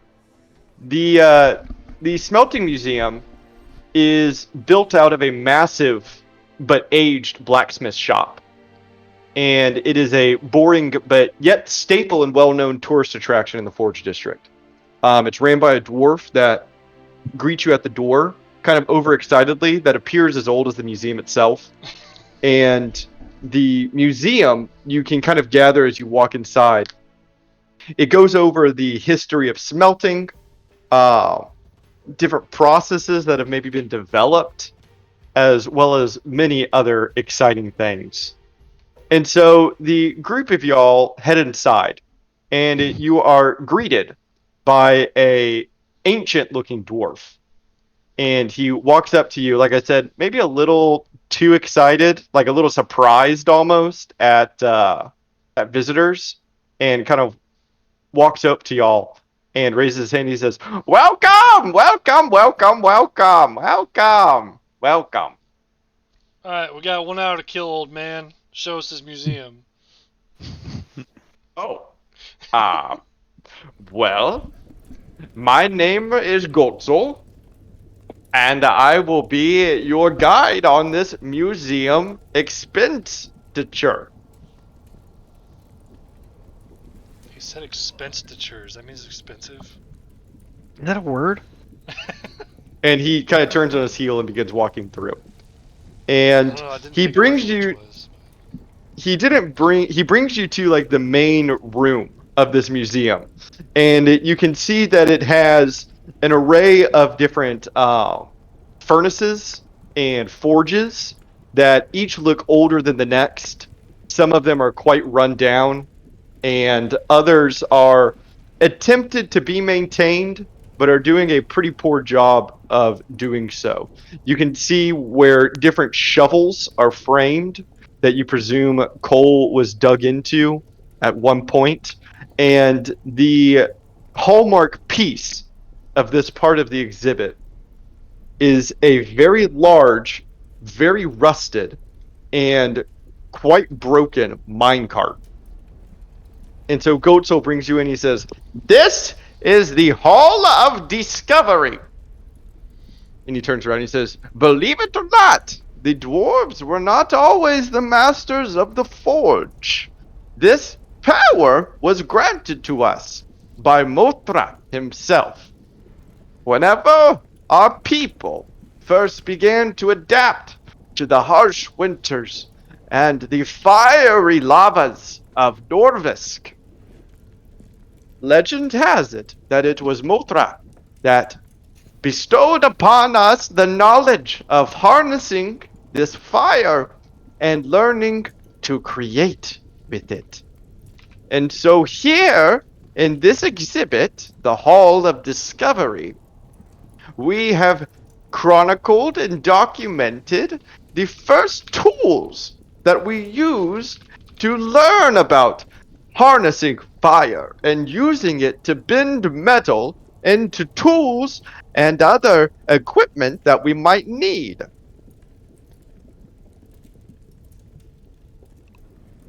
As the tour is like kind of going, I kind of like pick up the mine cart, like as he's like showing us, and like kind of like, and I'm like picking it up very casually, kind of looking at underneath of it and stuff like that. And as soon as you pick it up, a loud alarm begins to go off. Oh shit! Oh god, I'm so sorry. I put it like that. I put it down. I put Goatso- it down like I try to put it in the flips same around. He position. says, "What are you doing? Do not touch that. I did. I have an alarm spell placed on that cart for this specific reason." And he walks over and kind of slaps your hand. Bad. Just the cart. What's so On- special about it? This cart. And his eyes get really big. You almost, Jen, you think that you might see like his eyes get a little watery with tears? This cart was the very first cart ever used by dwarves to move coal so that it could be put in the very first furnace that was built through the design of Mothra. It is an God, artifact. I wish cameras were invented already. I'm sorry. I kind of side eye the party and then look back at him. It's like, wow, that's quite an honor to have such an artifact in your presence. And he very slowly turns to you and says, "Really? Yeah, that's the first It's card the ever. That's a first." piece of history. That's priceless. How much sarcasm do I detect in Jin's voice with the 27? Irrelevant. With How the much does he 27 detect? roll. The 27 roll. 27. Yeah, you know Jed. And I don't say he anything. I kinda- just kind of like inwardly chuckle. yeah, and you can see him kind of his chest kind of swells a little bit. He says, "Yes, this whole museum, while not as popular as it might have used to been, houses some incredible history inside of it." You don't say. Why is this Yes. place so poorly preserved? Very blunt to the point. Well, our funding is limited. We are fully subsidized, supported by the Stag Clan, as the dwarves here they love the smelting museum. The problem is no one visits it. So we don't receive very many donations. We've had to lay off staff. Currently, it's just myself that upholds the smelting museum. When I say currently, probably for the past 40 years or so. So it's really important, Yawn. but no one cares about it? Is that what you're getting at? It is important for posterity, but no one is quite interested in what it has to offer. But Yeah, look at you this. got like a gift shop or something, or There's Yeah, like what little mini is it really smelters or offering? forges we can buy. yeah, like what am I allowed to touch? A blacksmith's hammer. I touched your one thing that's cool, and you set the alarm off. So like, I need to touch something. I mean, come on, man. His eyes kind of get big again. He says, "A gift shop? That is a splendid idea. A gift shop where people can spend their money. We can make figurines of the first cart, of the first forge. People would love to have those." You've been working here for 40 years and you never thought of that? Listen, Dwarfs are idiots. I kind of look over at Yukizos. They needed a Goliath here to run this city. I mean, sorry. and I shush the banter down. I'm like, Master Goats, listen. That's gonna take a considerable startup, and we Yes. can make a sizable donation. But Oh. I lean in like super conspiratorially. I'm like, we need something in return. And he kind of cocks his head and he says, "What is it that you're hoping for?" Well, it seems like you're a man who's been around the block when it comes to these dwarven cities. We need dirt. We need rumors, verifiable, and anything you can tell us about these clans, secrets that we can use for a very noble and just cause. You have our word. And he thinks about it for a second and says, "There's a saying in Dwarvish. I don't know. And he kind of looks at you and squints his face. Do you speak Dwarvish?" And I look at. Is that in common? Yes, this has all been in common. No. Oh, wow. I have Just your say keys the translate saying. it. I say this in dwarves. Just say the saying. I speak it, and so do a couple more. Well, there's a saying here in Von Rieg, in Dwarvish. Ingen blushning tas inte. It means no big decision is made without tea. How about the group of you and myself meet up for tea tomorrow, and we can discuss this in a little more detail. Oh, man, I wish I could, but I gotta go to the ice cream place. They're naming a flavor after me. No offense, but we What? have many important clan figureheads to meet with, and we'd be honored to have tea with you. We just can't commit to Can tea you tomorrow. just? So we have a safe house. Can you stop by the safe house in the morning? Because in the morning I don't think anything's going on. Sure. I will stop by in the morning. Do you have tea? We have frozen treats. We will have tea there for the morning. Excellent. Yeah, have Uh, Tilly Jaryu, grab Don't forget the Jar, same. you check the time. Jaryu, we really need you to tell us which teas to get. Yeah, Jaryu, More than we're getting close to time. And I lean over to Yakiza and said, "We're gonna have to provide this guy more than just tea." All right, well, we'll We'll talk about see. that. Yeah, let's talk about that after. We gotta go, right? Yeah, what time was it? Sorry. It's like a couple minutes still. Oh yes, we can't be late. It's extremely rude to be late. Well, goddamn Even it, you more can't rude be than early being and you early. can't be late. Like, Let's be exactly on time. Precisely on time. And Goto kind of gives you a wave and says, "Well, thank you so much for visiting my museum. I very much look forward to our tea time." okay, thanks, Goetzel.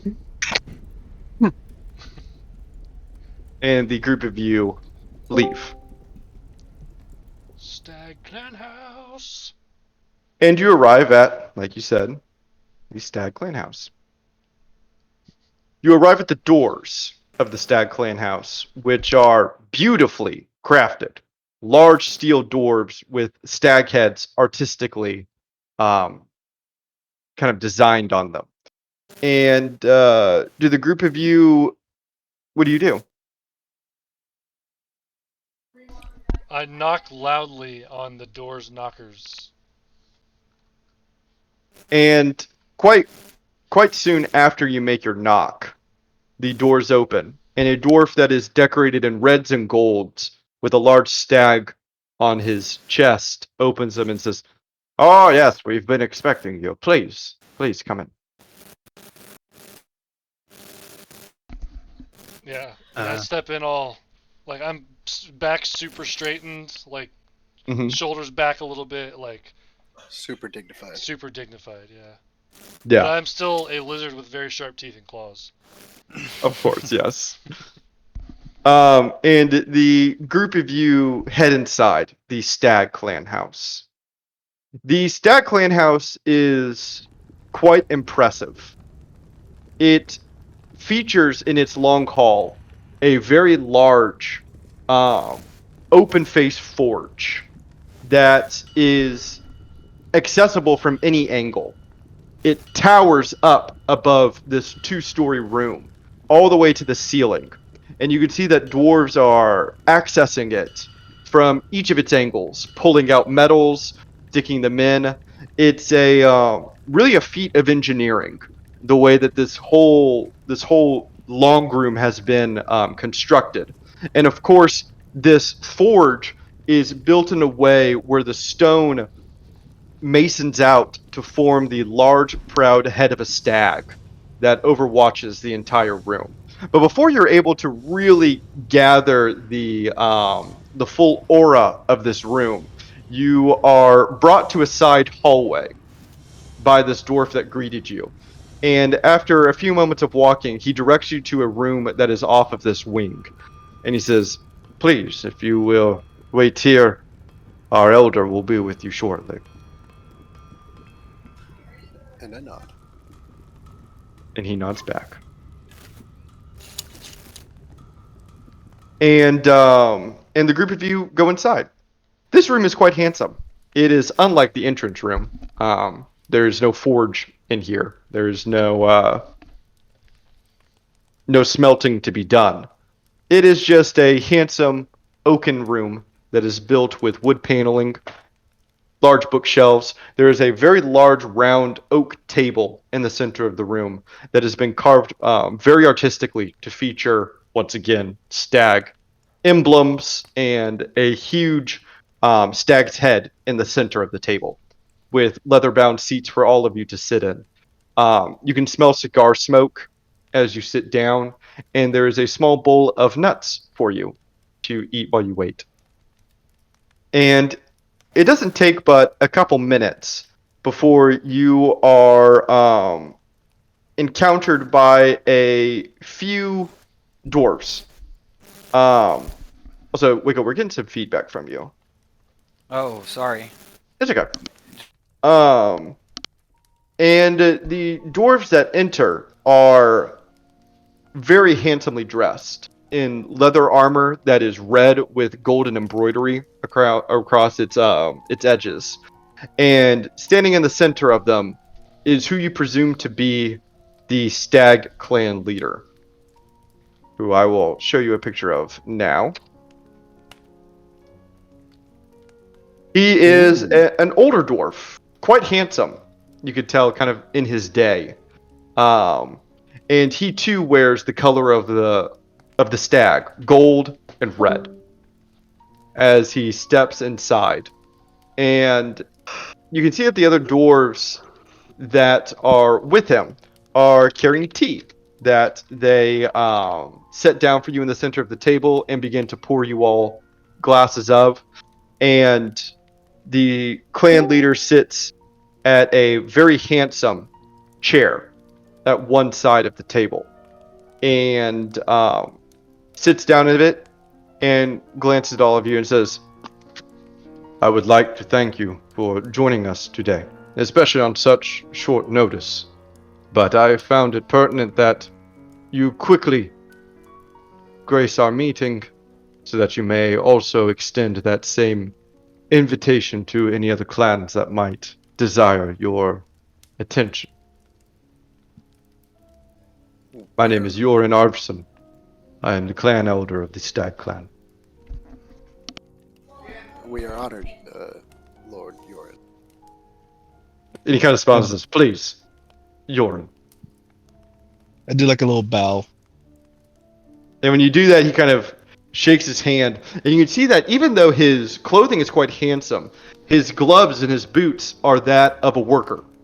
They are burnt, they are used, frayed at some edges, and compared to some of the other nobility that you have seen here so far in Von Riek, Joran seems a bit more grounded in that he has worker's boots, his leather is frayed, he has burns on his forearms from the forge, and you can even see kind of in areas on his forehead where he still has ashes and soot from managing the flames.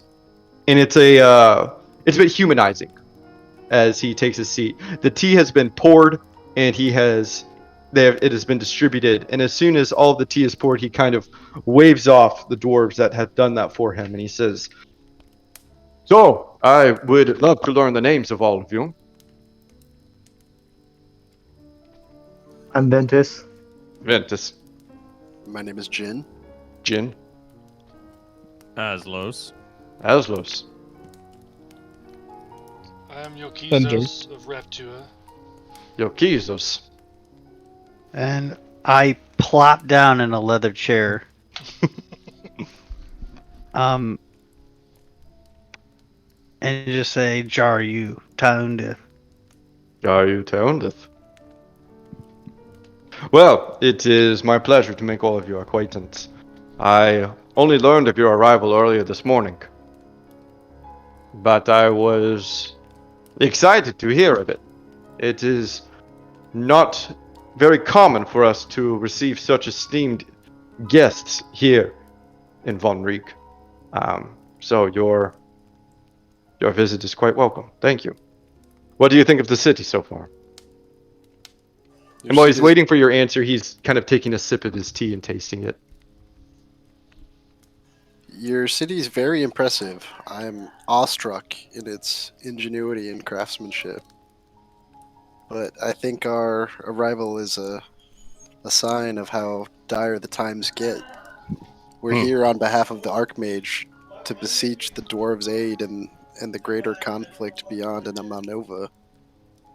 I know there's a lot of proud history among these walls, but we really need to, set aside these petty differences because in the end, none of them are going to matter when the Yanti come to destroy everything. And he takes a sip of his tea and kind of places it down. And you can see that as he places his tea down, he's still listening to you. He pulls off his leather gloves, and you can see how calloused and worn his hands are. You can see the burns on his forearms and on his palms and wrists. And once again, it's noticeable. Let's just say that. And he kind of waves his hand when you say, he says, "Let us not, we do not need to waste our time with pleasantries. I appreciate your thoughts of the city. It is very grand. But you are not speaking to a king here. I'm just a dwarf. I'm aware of your plight, yes. I believe a few of you I have already seen before." And he kind of looks over to Yokizos and Jaryu. And I give him a little like hand, like little wave kind of thing. Mm-hmm. I remember your speech in the council chambers. You were with another, yes? You talking about Grot? He's missing right now. And he kind of raises his eyebrows. How did you manage to lose a Fearbolg? Well, he was with us in the war in Ocaria, and whenever he was gravely injured, I healed him and sent him back with the remaining injured dwarves. Well, thank you for that then. Yes, and he kind of pauses for a second. I think that you are going to find that our meeting here today is probably going to be one of the easiest that you will do. I don't know how acquainted you are with dwarven politics and the clan politics and all of this bullshit, but there's a lot of it. Yeah. And I'm just looking at you. he pauses and takes another sip of his tea. Oh, that is damn good. I've spoken with Undern, the Ox clan elder, and the Boar clan elder. We're participants of an allyship, an alliance. Have been for, Mothra knows, centuries probably longer. Honestly, I don't really know, but yes, we've communicated before Undern went to the city of Ocaria to support your cause. We talked about it even a little before that you all came. You two came and spoke to the council. You will have no trouble convincing me that this is the right thing to do. We are in agreement there. So yes, no, I support you, of course. I don't think it's going to be that easy, truthfully. But when it comes to verbiage, then if the Ox clan supports you, then the Stag clan supports you. At least in word. We understand it's not going to be easy, but we fully intend on playing the game. And when the time comes to garner support from the three clans here, if you give us your word, then I think we can sort this out. Stag clan holds a lot of honor here. We're two of the god clans. The other being the Kraken, of course. So, when it comes to prestige, we have that. And when it comes in utility, we have that. If you are unaware, we are the clan of the blacksmiths. It turns out a lot of these dwarves need things smithed. So, we hold quite a bit of power both ways, you see. So, when it becomes tricky, and he kind of glances at y'all, and you can tell that he's almost a little hesitant here. Our hands are very tied. We have a lot of relations with a lot of clans. Probably all of them. Maybe more so than many. Besides some of the food clans, but they're kind of bitches, to be honest.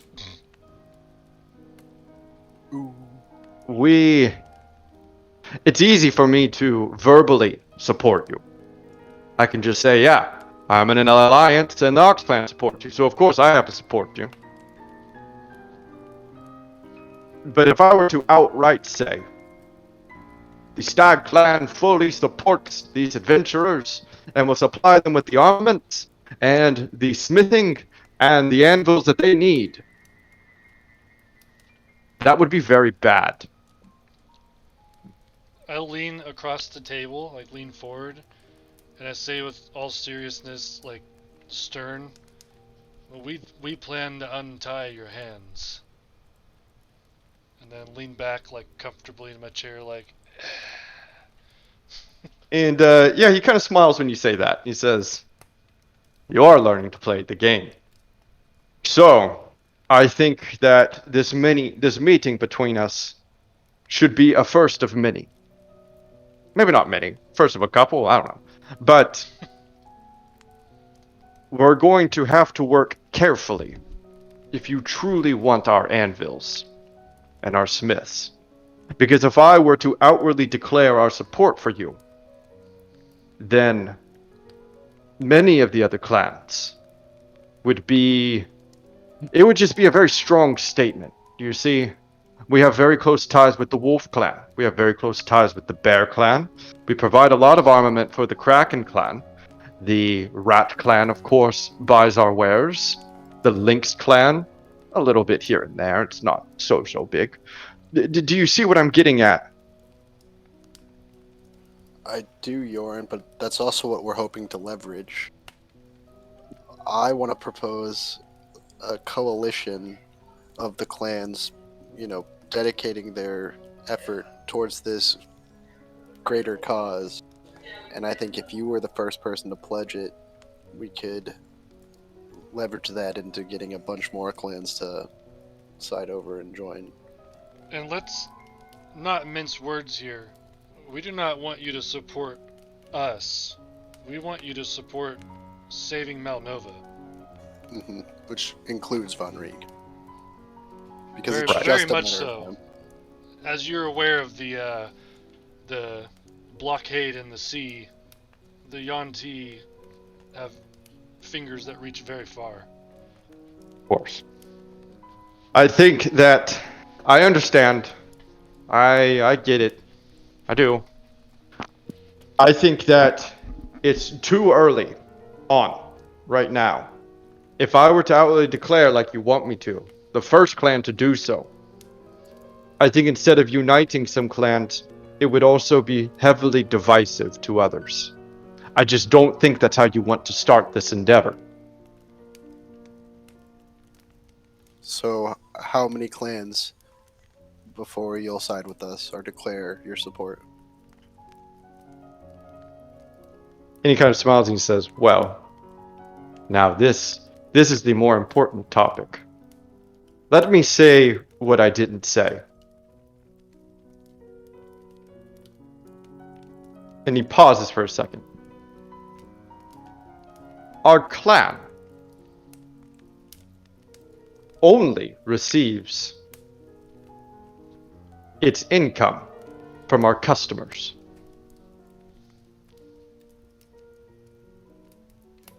Do you see where I'm going with this? If I were to make a strong political statement, I think I would lose almost all of my customers. So sure, you have our anvils, but the blacksmiths would riot, because we now have no one buying our iron and our steel, because the Wolf and Bear clans would boycott us. In argument against that, the Ursine humans and elves would be funding you guys through the war to supply them directly. So I think you would not need to worry about employment of your people if something were to happen. That's true in the long term, but I'm afraid that some of my people are too stupid to realize that. And it's not stupidity, they need to put food on the table.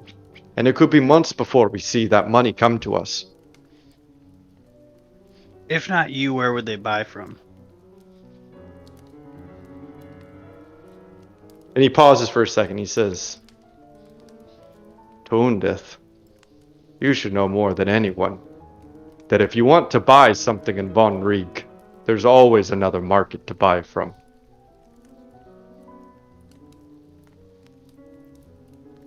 what if we got another major clan to vocalize their support at the same time? Kraken, for instance. And he kind of mulls it over for a second. He says, I think it would depend on the clan, of course. The Lamb clan coming out with their support would do us shit. But if it's another clan that could help finance our decision, then it's possible. But I cannot guarantee you anything until I know the details further of what that might look like. How much steel do you supply for the Kraken clan's ships? We supply a fair amount. I would say that they are probably our fourth biggest customer. The first being the wolf, the second being the bear, the third probably being the horse, believe it or not. Because a lot of what the Kraken clan uses is constructed by the horse clan. The Kraken clan does, of course, buy some raw materials for us, but a lot of it is already built by the horse clan, who buys it raw from us to then build with. What about an initial alliance coalition of the stag, the boar, and the ox? What of it? I mean, y'all are 3 long-known allies, and if all 3 of you come out in support of this coalition, I think, amongst the 3 of your clans and anyone else we can get to join, we could dissuade your fear of lack of customers. I support my boar and my oxen brothers, of course, wholeheartedly. But unfortunately for your cause, they are very low consumers of our products. And Wolf Clan being number 1 is obviously a huge issue because they would, as of now, stand against us with the bears and the rats in their alliance pact. Exactly. It puts us in a difficult situation, and I wish that I could just say that that I could support the fully altruistic option here. My heart is with you, I promise. But prices are already increasing here. The poverty and inflation that you're seeing across the countryside will come to Von Rieg, and it's coming. So it seems unwise to me to have all of my major customers from my clan boycott us on the eve of this disaster and leave my clansmen hungry and without money.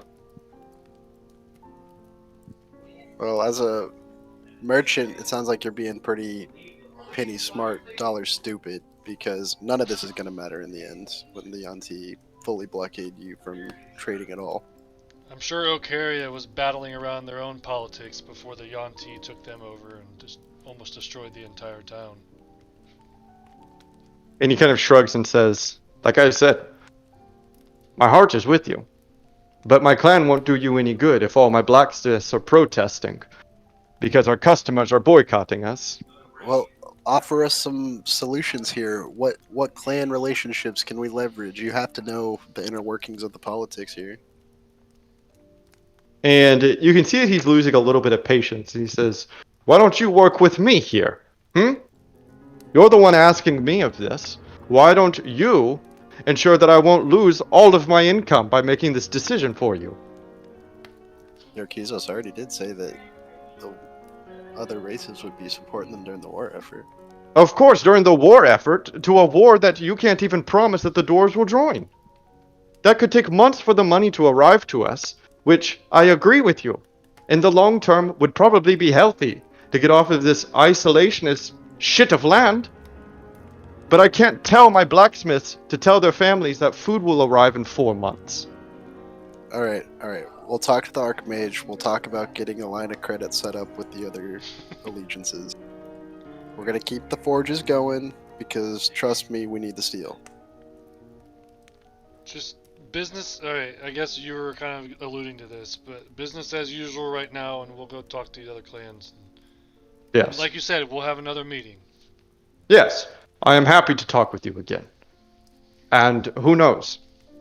Perhaps with what you're doing, development might occur, and positions of other clans might change. I don't know. But it's difficult for me to be the first for these reasons. I think now at least you understand my concerns for my clan and what I believe that they need to make this possible. This being my support outwardly of you. I think we understand, and we'll make arrangements to ensure you have funding. In the meantime, think about the other things we asked of you. And he pauses for a second and says, I am curious. The other things that you need of me, of course, it sounds as though more importantly than anything else, you're asking for my vote. Should it come to a clan council. Is that correct? Indeed. Is there more that you need? Or is this all just for a vote? Well, we need your help in the war. Sure. That's But, the big ask. I look around conspiratorially. Do we need anything else? I don't know. and I'm having to roll a perception check for him to see if he catches you. Like, kind of It's doing it's this. more of just like a cocked eyebrow, but yeah. And he takes another sip of tea and he says, how about you talk about it a little bit more amongst yourselves? Yeah. We can meet in a few days, see what you have cooking, and we'll check it out. Yorn, as we're completely unaware of dwarven customs except for our friend Jaryu over there, if the hierarchy is the Kraken and Stag first, is there a hierarchy after that, or do they all come flooding in at once? After that, I think that you will find that the Wolf and Goat clan will be next. Okay. And is it, and forgive me because we're just unaware, is it Of course. rude of us to go, say, talk to the Ox clan now? I'm not saying we will, but before we get an invite, a formal invite from these other clans. This is a good question. Or if we have already accepted an invitation for dinner tomorrow. And he takes a little sip of his tea and says, I think it would only be an offense if you're caught. But, traditionally, Wait, our dinner's just tonight. Okay. Yeah. traditionally, you can make the plans, but you shouldn't meet before going in the correct order. But, to be honest with you, and this is a little bit of inside information I can provide you. He takes another sip. It's all bullshit. This was only made up a couple hundred years ago. And you know why? So that these kind of conversations can happen in an order that is productive to the clans themselves. Of course I wanted to be the first one to talk to you. I get all of my shit out of the way, so now you know exactly where I'm coming from, and I'm hoping that you're going to look into my best interest because of it. So, of course, the Wolf Clan is hoping you talk to them before the Lamb Clan, the Goat Clan, or whatever, because who wants to be the last one to talk to them, you know? So do you have any, like, semblance of wanting us to join the Stag clan, or you're fed up with these customs? And he kind of looks around at all of you and says, to be truthful, this clan is hard. The Stag clan and the Kraken clan, you'll discover when you have dinner with them. We do these jobs not because we think they are honorable, but because we don't think that the other dwarves are strong enough to do them. That's the honor. We are martyrs for the rest of our society. That's the same reason why we fight in the war, not for honor, but because others aren't strong enough to do what we can. Do you have any insight into the Kraken clan that we might find useful during our dinner? This is an interesting question. If I answer you, Will you remember it? Yes. Not my answer, but that I answered. We will remember the favor you've extended us. The Kraken clan is strong. They are proud. They are ancient. They're also kind of dicks and a bit full of themselves. They sing and they drink and they go off to sea and they come back to a port and fuck the women and then go out again. But we need them, so. You see Aslos kind of smile at the table. Are you wanting us to? Are you saying we should stroke their egos a little bit? Oh, they would love that. Oh, I will. The I'm Kraken sorry. clan, the Kraken clan and the Stag clan are very similar in many ways. Ancient, proud, martyrs, strong. We are brothers in many ways. But I think the difference between us, and he raises up his hands to show you the scars and the calluses, is that I do not hide my flaws. The Kraken clan will. Is there bad blood between the Kraken and the Stag clan? Kind of shakes his head no, and he says, No, I wouldn't say bad blood. It's kind of like a sibling rivalry, right? We both think we're the best, but we recognize that the other is definitely second best. So, like I was saying earlier, if we can get the Kraken clan to come out in support of this coalition at the same time as you, and we can extend a line of credit to fund the forges, you'll think about it? I will think about it. The Kraken clan, as valiant as they are really in a different side of things than we are. We are what's described as a Mothric clan, based on the land. They are a Balmic clan.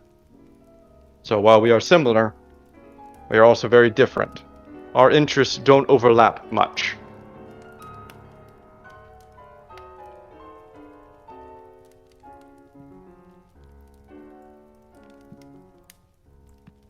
We appreciate your time, Yorn, and all of your information. And yes, we will remember what you have given us. And he kind of raises his little glass of tea and says, Of course, when you are ready to discuss matters further, feel free to send a raven. And I, well, So can we have some ravens stationed at our safe house? How do we do that, Yorn? And he kind of raises an eyebrow and says, Don't you have like a servant boy with you?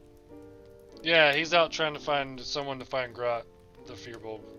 Whenever you see him again, make sure that he brings ravens for you. You should have house ravens. God damn it, Tilly. We'll keep them outside the house. Thank you. Alright, and I stand up and extend a hand to shake his hand. Yeah, he shakes it. He shakes all of your hands. And as soon as like the intense discussion is over, he's quite friendly again. Not that he was ever mean, but I think that all of you could take away from this conversation that as much as maybe emotionally he is on your side, he is still firm. He did not buckle to you, which I think would be noteworthy for when you reflect on this conversation later.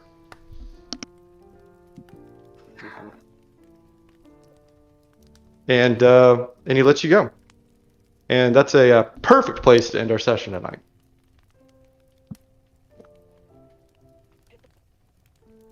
Woo! Woo! feel like we're, Good. making some Good. progress. I'm so interested in Tilly right now. I just want to see what happens to Grot. Yeah, I know. I meant to bring Tilly back in this session, but we didn't have the space for it. Yeah, I like the picture too, Jacob. Yeah, it's really good. He looks so cute. Yeah, so So happy. he's just so happy to be baking, and now he's our servant boy. Less happy. Yeah. I like I like to think that he still tries to have that level of joy in his job, but you can definitely tell that he does not like this job as much as he did baking. That's funny. Okay, well I'm gonna go eat some dinner. But Jeez, guys, thanks, David. yeah, I will Yeah, talk you to did, y'all David. next week. Yeah, no GG's. problem. All right, good night, Ciao. everybody. Peace. Gee.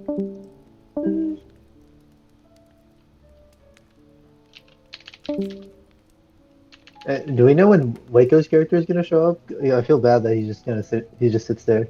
Yeah, I know. I don't know honestly. I Yeah. thought he might have been I- Tilly or something. I thought it was gonna be But... silly too. It doesn't seem like he minds, but I just feel bad that he's not like playing with us for this stuff right now.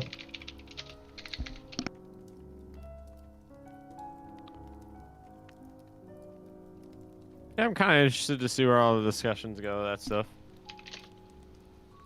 Yeah, there's a lot of stuff I'm curious about because like I was saying, like I just feel like there has to be some, like, this is all surface level and we're all just trying to get recruited and everyone's trying to like feel us out and know what's going on, and there's got to be some seedy underbelly shit going on that we don't know about that we have to uncover. Yeah. And I can't wait for that to happen. Yeah, I feel like we'll get when we talk to the Kraken people. I feel like they'll give us the same kind of spiel Yeah. as this guy is. Like, oh, we can't do that because we're just the big guys and we can't do anything yet. So I feel like we might. Oh, I feel like David said that we should talk to them in order, but I feel like we'll get nowhere. Yep. Shit. I don't know. I'm really curious about, for one, the Wolf Clan's gonna be really cool because Brook Deer like openly hates me, and I'm really curious about how like the Rat Clan house is gonna go. Oh, and I'm also worried that Jaryu being on our team will like kind of like maybe like a clan house is like, well, you got that worm guy on your team. We don't really fuck with that guy, just in general, so we don't really want to help you. Yeah, maybe. Yeah, I'm kind of worried about that too. Is his character like designed to be uninterested, or is he just bored? No, he's designed. He's a part of the Worm Clan who's been outcasted by every other major clan in all of Norvask. So he has a bitter resentment towards all of them because they all basically treat him like he's dirt. Gotcha. So he got hates some Dwarven racism going on customs. He here. hates all this pish posh politicking shit going on. Like he just. I'm hating it too, though, because it seems like this guy's like, hey, I want to help you guys, but my hands are tied. Yeah. I'm just like, dude. Yeah, it's definitely It'd not be Andrew. interesting. It's definitely not Andrew disinterested. He's. Yeah. He's just playing the character He's well. playing Yeah. the character. Yeah. Yeah, it makes sense.